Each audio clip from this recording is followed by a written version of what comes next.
Coonoor MRC gymkhana பகுதியில் தீப்பற்றி எரிந்ததால் சற்று நேரம் பரபரப்பு ஏற்பட்டது. நீலகிரி மாவட்டம் குன்னூர் எம்ஆர்சி ஜிம்கானா பகுதியில் உள்ள தனியார் இடத்தில் அவர்களுடைய இடத்தில் உள்ள குப்பைகளை தீ வைத்தனர். பின்னர் அந்த தீயினை அணைக்காமல் சென்றதால் அதன் சுற்றுவட்டார பகுதிகளில் காற்றினால் தீப்பற்றி எரிந்தது.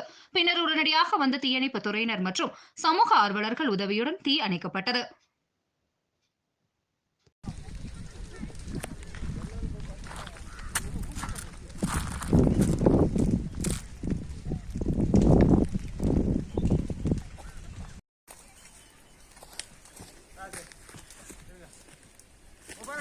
ம் அது அந்த பக்கமும் ஃபுல்லா இதாயிட்டு இருக்காமாண்ணா.